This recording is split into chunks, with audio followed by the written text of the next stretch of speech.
Selalu kalau saya katakan, Bapak dari mana? Dari Bandung, saya bilang. Langsung dia sebut dari ITB ya, gitu. Jadi itu mengganggu sekali kan. Gawat, ini bisa ditelusuri nanti oleh intelijen saya. Apakah ada orang-orang yang memang berniat sesuatu terhadap posisi saya, ya, menghilangkan sejarah. Sejarah pendidikan adalah Universitas Pendidikan Indonesia. Sebaliknya, Universitas Pendidikan Indonesia adalah sejarah pendidikan. Hebatnya sebuah universitas itu bukan hanya karena fasilitasnya, karena gedungnya, karena profesornya, tetapi karena alumninya. Aktivis mahasiswa itu selalu ada sesuatunya. Walaupun dia tidak lari menjadi pengajar akademis di perguruan tinggi, tapi di tempat lain selalu mempunyai peran yang dimainkan dan mudah memainkannya. Jadi saya senang dengan buku ini karena ada variasi-variasi politik kekuasaan, ada variasi tentang pengembangan minat para mahasiswa terhadap aktivitas di dalam kampus. Bagaimanapun buku profil alumni itu akan sangat baik, terutama dalam kaitan dengan uswatun hasanah ya, dalam bahasa yang sering saya pakai di masjid itu. Jadi ketika teman-teman tadi diperlihatkan ada perguruan tinggi yang merasa lebih baik dari perguruan tinggi kita, tapi kan fakta ranking internasional yang QS ranking sekarang itu, ternyata kita itu ranking ketiga atau keempat ya di Indonesia ini. Kok bisa menjadi Menteri Perdagangan gitu? Padahal waktu di UPI jadi mahasiswa dulu, dia tidak pernah dekat dengan pedagang itu. Pedagang bakso tahu aja, Pak Mis itu, nggak pernah didatanginya karena tidak punya uang gitu ya.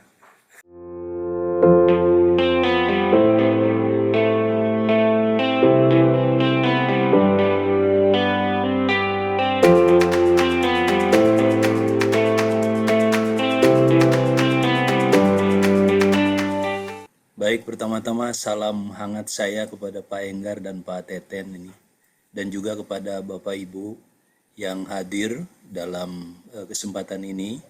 Saya lihat ada beberapa senior-senior saya yang ternyata masih sehat segar di dalam gambar ini. Pak Zulkabir belum kelihatan oleh saya, tapi Pak Said Hamid Hasan saya lihat itu. Baik, pertama-tama saya menyambut gembira dengan terbitnya 2 buah buku. Ini amat penting, ya.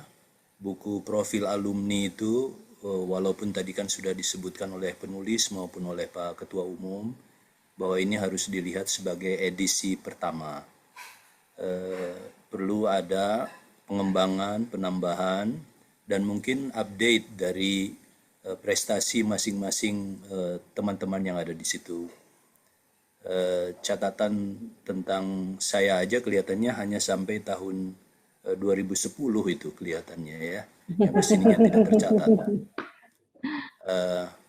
Begitu juga saya tahu ada beberapa teman kita yang prestasinya di atas rata-rata yang belum masuk di dalam buku itu, sehingga nanti ada lagi proyek baru nih bagi teman-teman penulis untuk waktu yang akan datang. Bagaimanapun buku profil alumni itu akan sangat baik, terutama dalam kaitan dengan uswatun hasanah ya, dalam bahasa yang sering saya pakai di masjid itu. Artinya contoh yang baik ya. Contoh yang baik terutama bagi teman-teman yang masih panjang jalan ceritanya dalam mengabdi kepada nusa dan bangsa ini.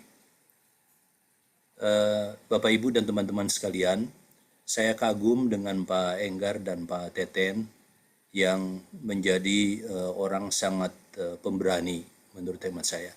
Orang yang jadi menteri itu pemberani itu. Karena beliau-beliau tahu bahwa akan menjadi sasaran tembak dari lawan-lawan politiknya. Itu sudah lazim ya. Oleh karena itu dulu waktu saya membantu Pak Abu Rizal Bakri, kemudian saya tawarkan ini Pak Abu Rizal Bakri, teman-teman eselon 1 ini siap jadi menteri semua. Ternyata yang jadi hanya satu, karena apa?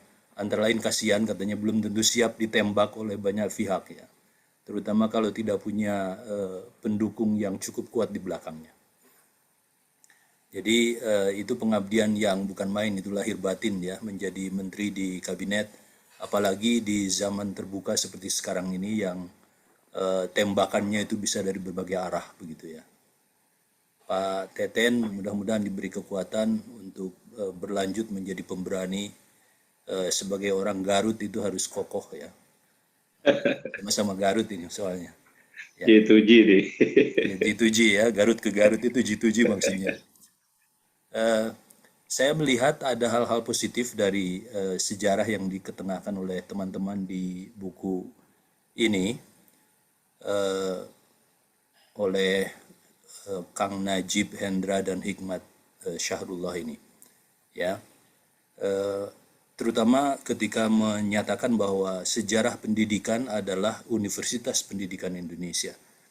Sebaliknya, Universitas Pendidikan Indonesia adalah sejarah pendidikan. Ini memang ini bisa dikatakan sebagai ungkapan sejarah faktual, tetapi juga sekaligus harus menjadi kekuatan sebenarnya bagi semua teman-teman yang berkiprah di UPI dan berkiprah sebagai alumni. Karena alangkah pentingnya, dan itu Pak Rektor saja saya lihat dalam sambutannya mengatakan di buku itu bahwa hebatnya sebuah universitas itu bukan hanya karena fasilitasnya, karena gedungnya, karena profesornya, tetapi karena alumninya. Nah itu, karena alumninya. Sebab itulah yang akan membawa mereka ke tingkat. Kalau orang mengatakan UPI itu hebat, coba lihat alumninya hebat enggak? Nah itu masalahnya. Ya, oleh karena itu saya termasuk seperti Pak Enggar, seperti Pak Teten juga, kebanggaan terhadap IKIP Bandung sangat kuat terhadap UPI ini. Karena waktu saya jadi direktur kelembagaan di Ditjen Dikti juga, selalu kalau saya katakan Bapak dari mana? Dari Bandung, saya bilang. Langsung dia sebut dari ITB ya. Gitu. Jadi itu mengganggu sekali kan. Oleh karena itu saya kartu pejabat itu selalu dua muka. Yang di depannya jabatan itu, yang di belakangnya itu IKIP Bandungnya itu, Universitas Pendidikan Indonesianya. Supaya orang tahu begitu. Dan itu cukup berhasil ya. Cukup berhasil sehingga peluang-peluang IKIP Bandung dan UPI menjadi kuat karenanya. Kemudian ada keberanian kelihatannya dari teman-teman penulis sejarah ini, termasuk penyuntingnya, untuk menulis secara baik dan apa adanya. Ada kritik, ada kritik yang tidak langsung, mungkin tidak berani karena ada Pak Teten dan ada Pak Enggar di sini ya. Kalau yang mengatakan bahwa kendati banyak kebijakan pemerintah yang tidak pro wong cilik, namun kekuatan mahasiswa berhasil dikonsolidasi. Ya, ungkapan yang seperti itu disembunyikan sedikit ya. Tapi itu sebenarnya adalah nasihat yang disampaikan oleh Pak Teten tadi, bahwa kalau Anda punya sesuatu dalam pikiran yang menurut Anda benar, nyatakan itu. Siapa tahu orang lain bisa memberi petunjuk tentang benar tidaknya pernyataan itu, kan begitu ya. Saya bahagia sekali, saya selalu mengatakan begini, tahun 1970-an itu awal, saya ketua umum Senat Mahasiswa Fakultas Keguruan Sastra dan Seni, yang salah seorang ketuanya adalah Pak Enggar Tias Tolukita. Jadi saya itu termasuk didukung terus oleh Pak Enggar untuk jadi ketua, untuk masuk di Dewan Mahasiswa begitu ya. Dan kita bisa bangga misalnya tentang Pak Enggar yang kok bisa menjadi Menteri Perdagangan gitu. Padahal waktu di UPI jadi mahasiswa dulu, dia tidak pernah dekat dengan pedagang itu. Pedagang bakso tahu aja, Pak Mis itu, nggak pernah didatanginya karena tidak punya uang gitu ya. Kok bisa jadi Menteri Perdagangan tuh? Nah itu prestasi yang bukan main ya, yang bukan main. Saya selalu mengetengahkan cerita-cerita seperti itu karena itu amat penting. Modal utamanya adalah keterlibatan di dalam kancah kemahasiswaan, pemanfaatan bidang ilmu, seperti kalau kata Pak Teten tadi itu, analisis saintifik itu bermanfaat untuk bukan hanya di bidang ilmu kita, tapi di dalam lingkup-lingkup yang lain. Ini amat penting sekali ya.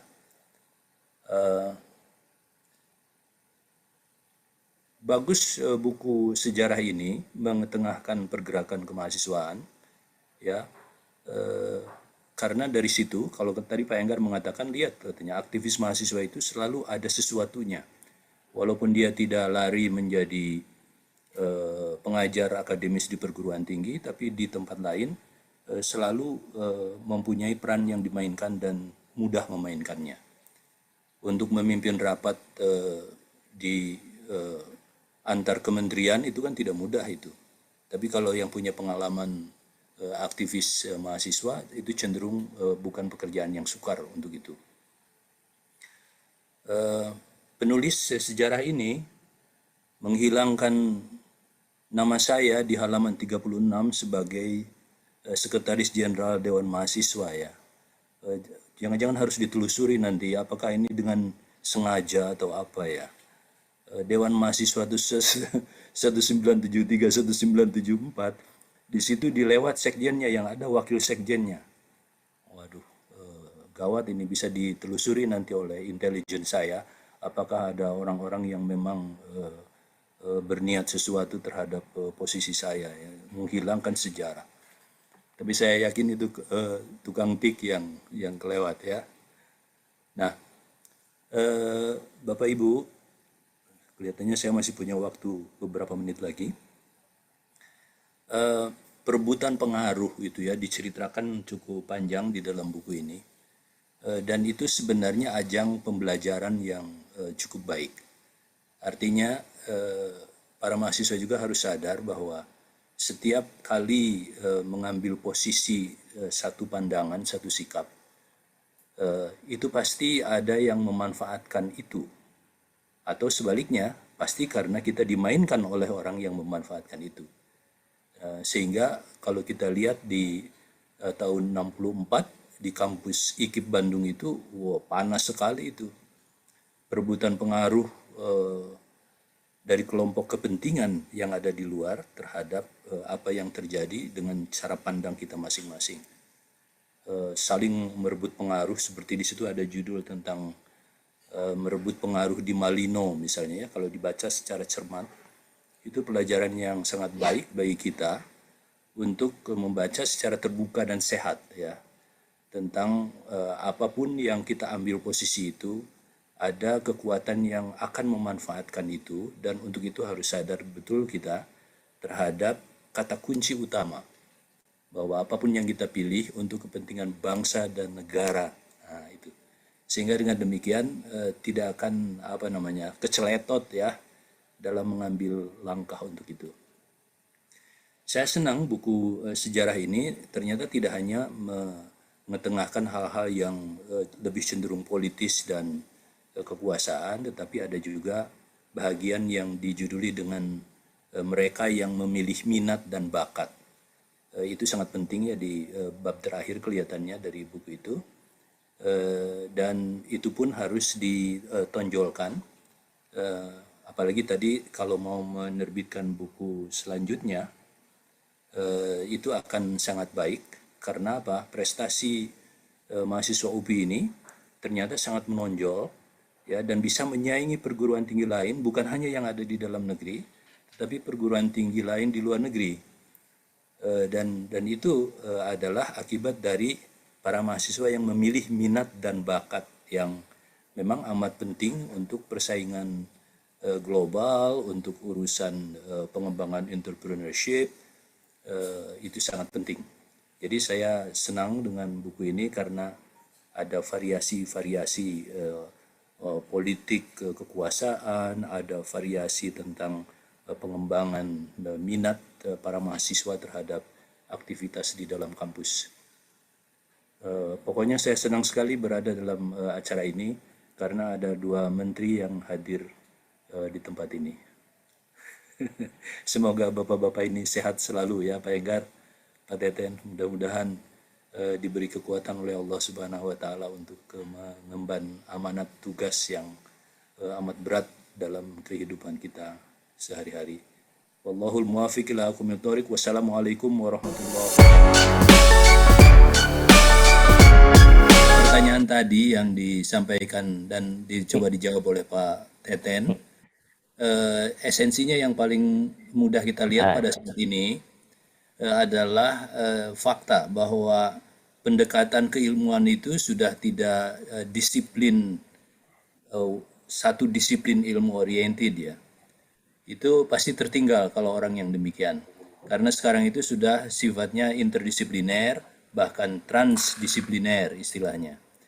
Artinya, hanya orang-orang yang mampu merambah keilmuannya kepada hal-hal di luar bidang ilmunya yang fokus lah, yang akan mampu bersaing dengan cukup baik di kancah pertarungan persaingan apakah nasional maupun persaingan global. Itu. Jadi oleh karena itu tidak usah risau tentang seseorang yang tadinya fokusnya A, kenapa jadi B. Karena fakta menunjukkan bahwa tokoh yang menjadi rujukan pendidikan saja pada saat ini itu ahli biologi loh. Nah, begitu.